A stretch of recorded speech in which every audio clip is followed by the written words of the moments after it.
As we have stated, the Hermetists were the original alchemists, astrologers and psychologists, Hermes having been the founder of these schools of thought. From astrology has grown modern astronomy. From alchemy has grown modern chemistry. From the mystic psychology has grown the modern psychology of the schools. But it must not be supposed that the ancients were ignorant of that which the modern schools suppose to be their exclusive and special property. The records engraved on the stones of ancient Egypt show conclusively that the ancients had a full comprehensive knowledge of astronomy, the very building of the pyramids showing the connection between their design and the study of astronomical science. Nor were they ignorant of chemistry, for the fragments of the ancient writings show that they were acquainted with the chemical properties of things. In fact, the ancient theories regarding physics are being slowly verified by the latest discoveries of modern science, notably those relating to the constitution of matter. Nor must it be supposed that they were ignorant of the so-called modern discoveries in psychology. On the contrary, the Egyptians were especially skilled in the science of psychology, particularly in the branches that the modern schools ignore, but which nevertheless are being uncovered under the name of psychic science, which is perplexing the psychologists of today and making them reluctantly admit that there may be something in it after all. The truth is that beneath the material chemistry, astronomy and psychology, that is, the psychology in its phase of brain action, the ancients possessed a knowledge of transcendental astronomy called astrology, of transcendental chemistry called alchemy, of transcendental psychology called mystic psychology. They possessed the inner knowledge as well as the outer knowledge, the latter alone being possessed by modern scientists. Among the many secret branches of knowledge possessed by the Hermetists was that known as mental transmutation, which forms the subject matter of this lesson. Transmutation is a term usually employed to designate the ancient art of the transmutation of metals, particularly of the base metals into gold. The word transmute means to change from one nature, form or substance into another, to transform. And accordingly, mental transmutation means the art of changing and transforming mental states, forms and conditions into others. So you may see that mental transmutation is the art of mental chemistry, if you like the term, a form of practical mystic psychology. But this means far more than appears on the surface. Transmutation, alchemy or chemistry on the mental plane is important enough in its effects to be sure. And if the art stopped there, it would still be one of the most important branches of study known to man, but this is only the beginning. Let us see why. The first of the 7 Hermetic principles is the principle of mentalism, the axiom of which is, the all is mind, the universe is mental, which means that the underlying reality of the universe is mind, and the universe itself is mental, that is, existing in the mind of the all. We shall consider this principle in succeeding lessons, but let us see the effect of the principle if it be assumed to be true. If the universal is mental in its nature, then mental transmutation must be the art of changing the conditions of the universe along the lines of matter, force, and mind. So you see, therefore, that mental transmutation is really the magic of which the ancient writers had so much to say in their mystical works and about which they gave so few practical instructions.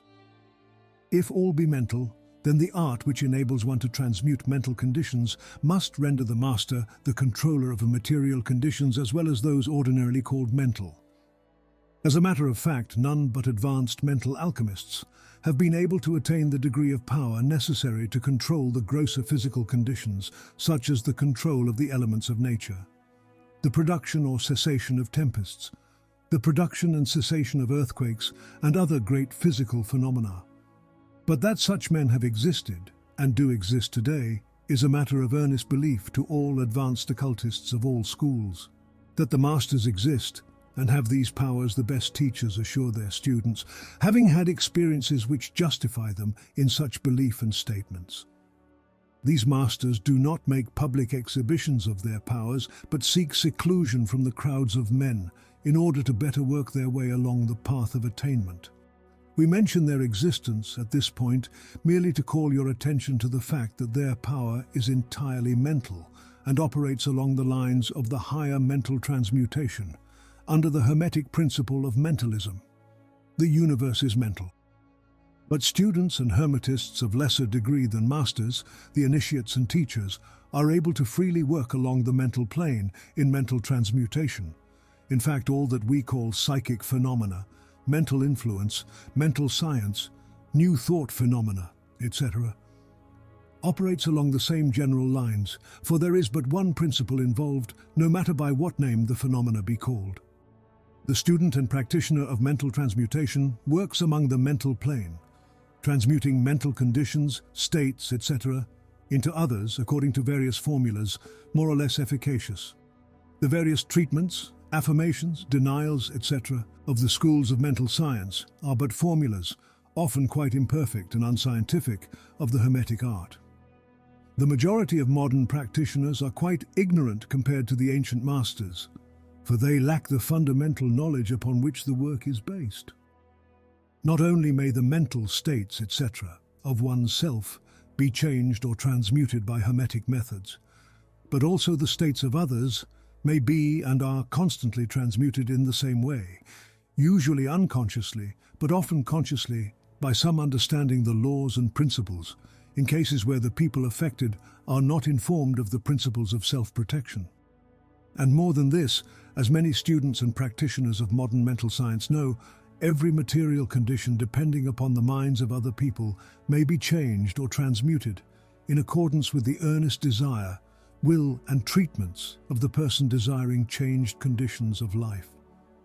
The public is so generally informed regarding these things at present that we do not deem it necessary to mention the same at length, our purpose at this point being merely to show the Hermetic principle and art underlying all of these various forms of practice, good and evil. For the force can be used in opposite directions according to the Hermetic principles of polarity.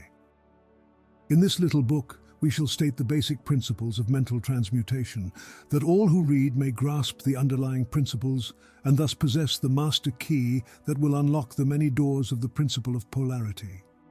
We shall now proceed to a consideration of the first of the Hermetic 7 principles, the principle of mentalism, in which is explained the truth that the all is mind, the universe is mental, in the words of the Kybalion.